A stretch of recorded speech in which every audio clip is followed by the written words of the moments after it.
All right, everyone. Look who my guest is. Do you know this gentleman? Or have you been naughty? Or are you on the nice list this year?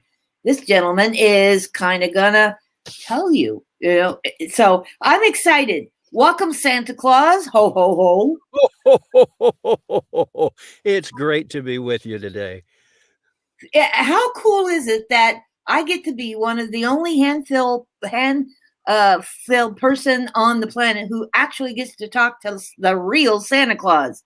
How cool is that? Well, it's pretty cool that I get the opportunity to talk to you too. I'm usually very, very busy, and sometimes we just can't connect. But this year, we're here together. Yes, we are. I'm excited. Now, for anybody watching this live, if you have children, bring them in, and if they have a question, have them write the question in the comment section of that post because I can then show that question right here on the screen.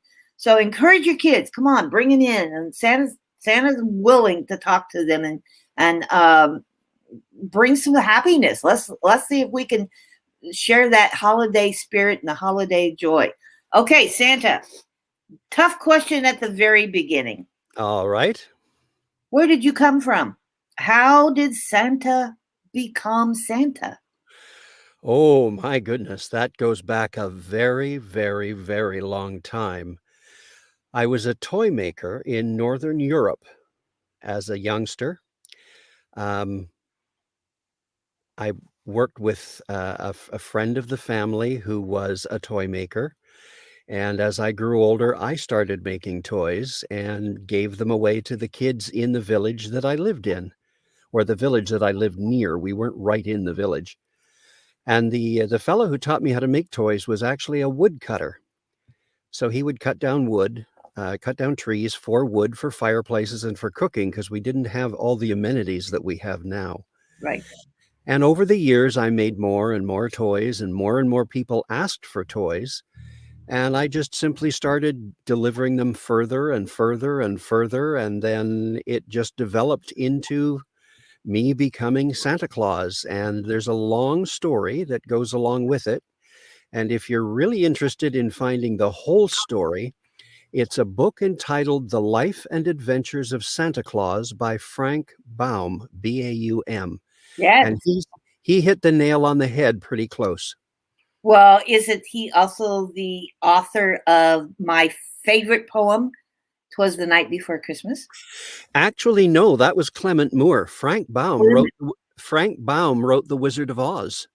That's exactly right. Oh, yes. Thank you for that correction. I stand corrected. Wonderful. Yes. Okay. So, Santa, do you mind telling your age? How old are you? Not at all. I was actually born on what we now celebrate as Christmas Day, December the 25th, and I will be 1,612 years old this year. Might I say you look remarkable? Well, I have looked after myself, but I also have been given the cloak of immortality, as outlined in the Frank Baum story. So, I will be around for a long time. So another question: where did the Santa outfit come from? Well, it was a case of us needing to keep warm in Northern Europe, snow, ice, all of that stuff. You've seen pictures of Finland and Sweden and Russia and Siberia. And the colors just developed over the years because red stands out against the snow. So it works out better for me that way because then people can see we're coming. And back in those days, if there was a chance of being lost in a snowstorm, the red stood out. Yeah. Okay. Now, I know people are going to want to ask. So, how about this? Give us some secrets or some inside things about the toys that you've got, the workshop, the elves, Mrs. Claus. How about all of that? Oh my goodness. We started out with a single building way, way, way, way, way, way back. We had a house with a beautiful big fireplace in it. And out the back, off to one side, there was a workshop. It was attached to the house. And as the years went on and more and more toys were required, we ended up having to build bigger and bigger and bigger. And where I live in Northern Europe at the time, there was a race of people, which we now call elves. They were smaller than most humans at the time, and they came to work for me. And we have continued to hire them and keep them working over the years. And over the last, 10 or 15 years or so, we've been sending a few of them out, and many families will have an elf on the shelf to keep track of what's going on in the house. Now that I don't look after. Mrs. Claus gets all the reports from the elves on the shelf. So I have no idea what's going on. Mrs. Claus gives me the information. We sit down and we work on the naughty and nice lists together while we're eating Mrs. Claus's wonderful cookies. Isn't that amazing? So, anybody who happens to have an elf on the shelf in the home, guess what? You have a direct reporting link directly to Santa Claus. So, Mhm. if he keeps moving, he's keeping track, and Mrs. Claus is reporting all that back to Santa. Amazing. And if you haven't got a chance to get your list to Santa by the 22nd or 23rd of December, you can put the list in the hand of the elf on the shelf and it will get delivered to me. Oh, there is an insider little piece of information right there. Not many people know that, but that's very true. Okay, so here you go, guys. Did you know that if you haven't got your list mailed to Santa, then at least by the 22nd or 3rd, is that what you said? Mhm. Make sure you put that list in the elf on the shelf's hands, and that will get directly to Santa Claus. Wonderful. Wonderful. Okay, how about the reindeer? Talk about the reindeer. Oh my goodness, yes. We started out, of course, where I live, the snow was just too deep in the wintertime for horses or other draft animals.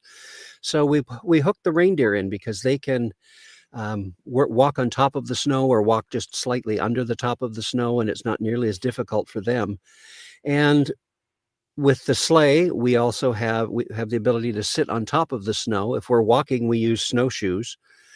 Um, but at Christmas time, we have a very special corn which we give to the reindeer, which is magic corn, and the reindeer can actually only fly on Christmas Eve. That's the only time we feed them the corn. Well, now isn't that interesting? That's a little known fact. It is. A lot of people think reindeer can fly all year long, but they don't. Just on Christmas Eve. Hmm. Okay, so And do the reindeer have their own acreage? Do they? oh, we have a huge area for the reindeer. We have over 300 reindeer at the moment. Wow. So we have a huge area for them, and they have their own special elves that look after them. They take care of them. They make sure they're healthy. They make sure they're fed properly and groomed. But what a lot of people don't know is that all of the reindeer who pull my sleigh are females. Interesting. And the reason you might know that if you know anything about reindeer is that in the fall, the male reindeer drop their antlers. The females retain them. So any of the pictures that you've seen drawn or photographed of the reindeer pulling my sleigh, they're female because they still have all their antlers. Do you know one of the things that I always laugh at every time the reindeer are named? Like, if someone says, "Can you name all the reindeer?" Um, the one name that always makes me chuckle is because a lot of people mispronounce it. Hmm. Santa, do you know what name I'm talking about? Yes, you're talking about Donder. I am, and most people say Donner, and it's Part of part of that comes from a TV show, Rudolph the Red-Nosed Reindeer from the 1960s. They called him Donner because it was easier to pronounce. But okay. his real name is Donder. Now, we don't have the same reindeer we had 1,600 years ago. We've had generations and generations and generations. But the names of the 8 reindeer, the original 8, are still used. And we now have, of course, Rudolph, Yes. because we have to have Rudolph. Yes. And there are other reindeer as well, and we have names for all of them. Wonderful. What a joy. I mean, can you imagine anything more magical and more happy than to be an elf or to live in the North Pole and have cookies and milk and elves and toys and reindeer? And I mean, how magical is all of that? It is amazingly magical, but we have had to make some changes over the years as we have more and more and more children every year. And it becomes more difficult to make all the toys and keep track of everything and then get it all delivered. But thank goodness I have some wonderfully talented elves in terms of science and technology, and we're able to move as quickly as we need to. We can actually slow down time on Christmas Eve. And we have way stations around the world that people don't know about. They're hidden, just as the North Pole is, where we can pick up gifts and recharge the sleigh for the trip. Oh, very nice. See, another insider secret right there, folks. I do have a question. Are all the elves good, or do you have a little discipline problem from time to time? Well, let's put it this way. Elves are elves. They Yeah. work very hard, but they also like to play. And being the chief elf, I'm the same. Yeah. There are 2 days out of the year that we set aside in the evening after the work is done, and we grab those large, giant white marshmallows that you can buy for campfires. Hmm. And we have almost literally tons of them up here at that time. And we have marshmallow wars. Oh, how fun. We hide in amongst the workbenches and all of the shelves and everything else, and we just toss marshmallows at one another and have a wonderful time. How fun. Do the reindeer eat marshmallows? They do, but it's not good for them. Yeah. Okay. They shouldn't eat sweets, and chocolate is horrible for reindeer. Chocolate's horrible for any animal. Yes. Well, I hate to tell you this, but with reindeer, it's not so much poison like it is with dogs and cats. It causes horrendous farting. Oh, which wouldn't be happy on a very long overnight flight, would it? No, it's not. It's not pleasant even to be in the corral with the reindeer when they I'm sure, especially if you're downwind. Oh my Oh, stuff. How it's funny. awful. Okay. So let's get into how parents and kids can actually schedule you for a virtual in-home visit. How can they do that? Well, when the pandemic started, I realized I wasn't going to be able to make visits to homes and to businesses and to community groups and things like that, like we had always done. So we hooked up with Zoom and we made arrangements so that we can work over Zoom. And we do either a 10 or 15-minute in-home visit for up to 3 kids or 4, depending how old they are. If there are more kids than that, we suggest a little bit longer time, so that I can talk to the kids, and if we have time, we'll sing songs, I'll read a story. And all you have to do is go to the website that's listed on the banner that's running across the bottom of the screen there, santadundas.com. And there are links there to book either a 10 or 15-minute visit, and we can go from there. And I will set up a time with you, and we just come in and chat, and you can record the meeting and the visit if you like. And we just have some fun with the kids right in their own home.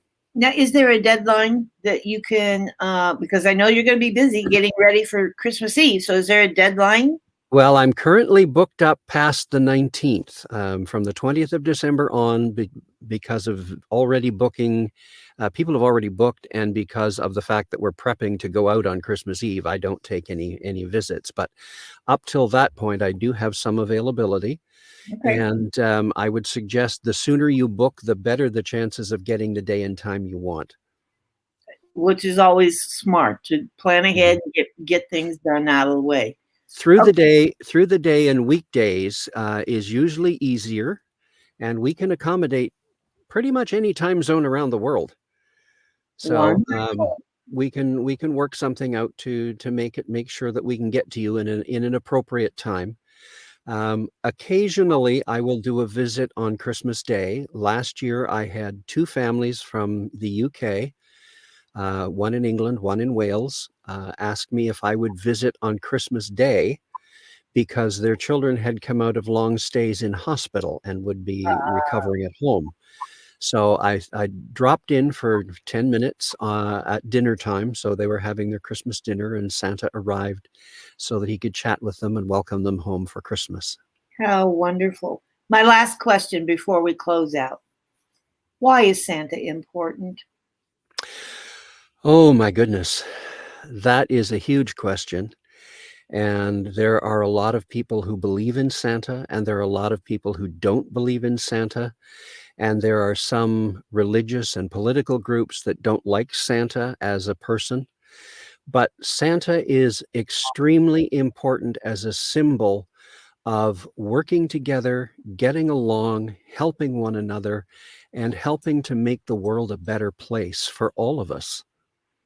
It certainly is. And you know, again, one of the words that we most recently associate Christmas and Santa with is the word believe.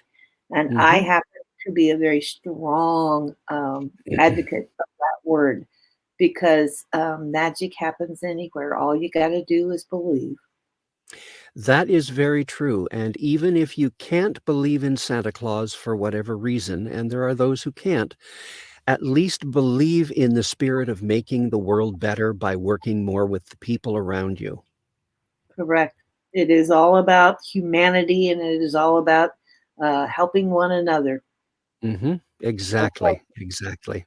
Santa, I can't say thank you enough. What a wonderful interview. I so appreciate you took time out of your very busy schedule and gave us an insight about what's coming up. Ooh, I think Mrs. Claus is taking another batch of cookies out of the oven. Oh, Yes. they smell good. Oh, what's your favorite? What's your favorite cookie, Santa? Well, I do have a favorite cookie. It's chocolate chip Ah, or peanut butter or gingerbread or shortbread or butter cookies or Oreo cookies or double chocolate cookies or nut cookies or pretty much any kind of cookie, with the exception of onion cookies. I don't like onion cookies. I'm right there with you. That's my favorite kind of cookie too, as well. Santa, thank you so much. I appreciate it. And give us a big old ho ho ho, and we'll sign off. It has been a pleasure to be with you, and I look forward to seeing you and all of the people who are watching on Christmas Eve, although you won't see me because you'll be fast asleep. Ho, ho, ho, ho, ho! Merry Christmas, everybody. Happy holidays, no matter what holiday you celebrate. Merry Christmas, everyone.